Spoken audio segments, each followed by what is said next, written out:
وقت کچھ کہنا بیکار تھا، چنانچہ میں ان کے ساتھ اندر چل پڑا۔ حویلی انتہائی شاندار تھی۔ وہ مجھے ایک عظیم الشان کمرے میں لے آئے اور یہاں بڑے احترام سے مجھے بٹھا دیا۔ کچھ جل پانی مہاراج؟ ان میں سے ایک نے کہا۔ نہیں کچھ نہیں شکریہ، میں نے کہا۔ 2-3 منٹ کے بعد ایک شخص اندر آ گیا۔ تکلیف کریں مہاراج، اس نے کہا۔ کہاں؟ آئیے آپ کو کمرے میں پہنچا دوں۔ میرا نام سکھچرن ہے، آپ کی سیوا کی ہدایت کی گئی ہے مجھے، میں یہاں سے جانا چاہتا ہوں۔ سکھچرن: مہاراج ہماری گردن کٹ جائے گی، ہم پر دیا کریں، اس نے عاجزی سے کہا۔ مجھے خاموش ہونا پڑا۔ یہ شخص مجھے ایک آراستہ کمرے میں لایا اور ایک طرف اشارہ کر کے بولا، وہ اشنان گر ہے، مہاراج نہا لیں، میں باہر ہوں، جب من چاہے آواز دے لیں۔ ٹھیک ہے، میں نے گہری سانس لے کر کہا اور وہ باہر نکل گیا۔ اس کے جانے کے بعد میں نے کمرے پر نظر ڈالی۔ اس کی آرائش کا کیا کہنا، جدھر نظر اٹھتی دولت کے کیل نظر آتے۔ پھر غسل خانے کی طرف بڑا۔ پانی دیکھ کر میری کیفیت بھی ان بنجاروں سے مختلف نہیں ہوئی تھی۔ پانی کے نیچے بیٹھا تو اس وقت اٹھا جب تک بدن ٹھنڈا نہ ہو گیا، آنکھیں سرخ نہ ہو گئی، نشے کسی کیفیت کا احساس ہو رہا تھا۔ جھومتا ہوا باہر نکلا اور قیمتی مسہری پر دراز ہو گیا۔ باہر نہ جانے کیا کیا ہو رہا تھا، میں اس سے بے خبر تھا۔ نہ جانے کتنی دیر گزری تھی کہ دروازے پر دستک ہوئی اور پھر سکھچرن ناک پر کپڑا رکھ کے اندر آ گیا۔ یہ کریم خان ہے سرکار، آپ کے لیے کھانا لایا ہے۔ میں اٹھ کر بیٹھ گیا۔ کچھ سمجھ میں نہیں آیا تھا۔ نیا آنے والا قمیص پاجامے میں ملبوس ایک عمر رسیدہ آدمی تھا۔ چہرے پر داڑھی نظر آ رہی تھی۔ ہاتھ میں کچھ برتن تھے جو کپڑے میں بندھے ہوئے تھے۔ ایک ہاتھ میں پانی کی چھوٹی مٹکی اور گلاس تھا۔ سکرام اس طرح ناک پر کپڑا رکھ کے باہر نکل گیا۔ حضور، کریم خان ہے ہمارا نام، نان بائی ہیں۔ سیٹھ صاحب کا آدمی ہمارے پاس آیا تھا، کہنے لگا ایک مسلمان کے لیے کھانا تیار کرو اور ساتھ لے کر چلو۔ مرغیاں پلی ہوئی ہیں گھر میں، ایک مرغی ذبح کر کے جلدی جلدی بھون لی ہے اور 4 روٹیاں پکا لائی ہیں۔ اس وقت تو حضور یہی ہو سکا ہے، کل کے لیے حکم دے دیں، جو ارشاد فرمائیں گے پکا دوں گا۔ پانی اور برتن بھی ہمارے ہیں اور الحمدللہ پاک صاف ہیں، بلا تامل نوش فرمائیے۔ میں سکتے میں رہ گیا، گویا کوشل نے میرے جذبے کا احترام کیا اور یہ سب کچھ کر ڈالا۔ شرمندگی بھی ہوئی، ان حالات میں اتنی جلدی یہ سب کچھ کرنا متاثر کن عمل تھا، لیکن بھوک بھی لگ رہی تھی۔ کیا ہی لذیذ مرغی تھی۔ کریم خان سامنے بیٹھا ہوا تھا۔ پھر سکرام کے ناک پر کپڑا رکھنے کا خیال آیا اور میں سمجھ گیا کہ اسے گوشت کا علم تھا۔ میرے نزدیک ایک بڑی بات تھی یہ۔ کھانے کے بعد میں نے کریم خان سے کہا، کریم خان تمہاری دکان کتنی دور ہے؟ ایک ذرا فاصلے پر، وہیں خانہ بھی ہے، اسی میں دکان نکالی ہے۔ کہاں کے رہنے والے ہو؟ بندہ پرور، اب تو الوری ہیں، اجداد کا تعلق لکھنؤ سے تھا۔ لگتا ہے بہرحال کریم خان کل دوپہر کو قورمہ اور نان کے لاؤ، وہیں دکان پر آ جائیں گے۔ جو حکم عالی جائیں، اجازت۔ شکریہ کریم خان، میں نے کہا اور کریم خان چلا گیا۔ میں جانتا تھا کہ سب کوشل میں مصروف ہوں گے اور اس وقت میرے لیے سو جانا بھی بہتر ہے، چنانچہ سونے کی کوشش کرنے لگا اور آرام دہ بستر پر نیند آ گئی۔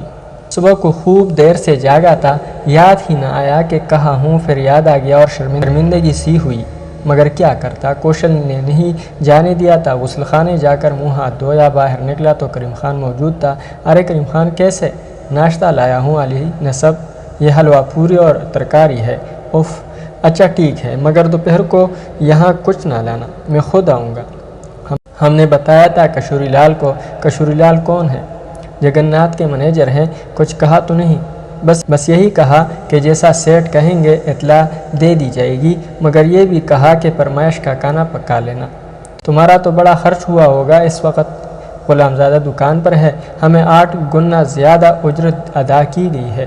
کریم خان چلا گیا۔ میں عجیب سی کیفیت کا شکار تھا۔ کوشل میں احسانات اتار رہی تھی۔ کیا احسان کیا تھا اس بیچاری پر؟ اپنا بھی تو مسئلہ تھا، میں بھلا کسی کے ساتھ کیا احسان کر سکتا تھا؟ ریحانہ بیگم اور سرفراز وغیرہ یاد آئے۔ کیا سوچا ہوگا بیچاروں نے میرے بارے میں، کیا سمجھ رہے ہوں گے؟ ناظرین، اگلی قسط تک اللہ حافظ۔